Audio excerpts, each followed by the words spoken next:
மயிலாடுதுறையிலிருந்து திருவாரூர் செல்லக்கூடிய பகுதியில திருக்கண்ணபுரம் என்கின்ற இடத்தில் சௌரிராஜ பெருமாள் திருக்கோயில் அமைந்திருக்கிறது.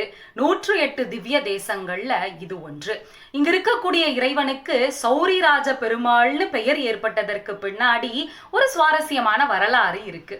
ஸ்ரீதரன்னு ஒரு அர்ச்சகர். அவர் தன்னுடைய காதலிக்கு அணிவித்த மாலையை கொண்டு வந்து தினம்தோறும் பெருமாளுக்கு அணிவிப்பது வழக்கம். ஒரு நாள் சோழ மன்னன் பெருமாளை சேவிக்க அந்த திருத்தலத்திற்கு வருகிறார். வந்த அவருக்கு பெருமாளின் கழுத்திலிருந்த மாலையை கொண்டு வந்து கொடுக்கிறார் அந்த அர்ச்சகர்.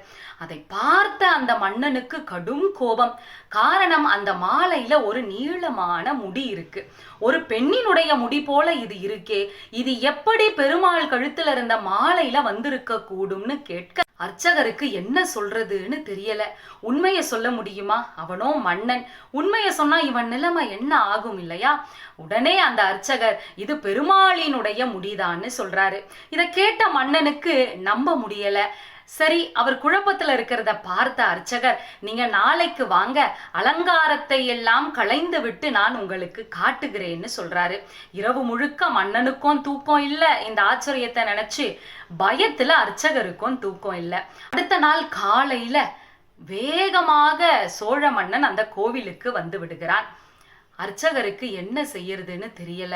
பெருமாளை மனமுழுக்க எண்ணிக்கொண்டு நீதாம்பா என்னை இதுல இருந்து காப்பாத்தணும்னு சொல்லி பின்னாடி சென்று அந்த மாலையை விளக்குகிறான். என்ன ஒரு ஆச்சரியம்!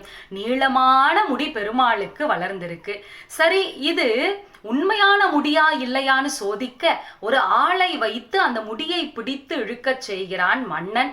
அந்த முடியை இழுத்தவுடன் 2 சொட்டு ரத்தம் அந்த மன்னனினுடைய முகத்தில் தெரிகிறது. என்ன ஒரு ஆச்சரியம் இது! பக்தனை காப்பாற்றுவதற்காக பெருமாளே இப்படியெல்லாம் செய்கிறார்னு புரிந்து கொண்டான் மன்னன்.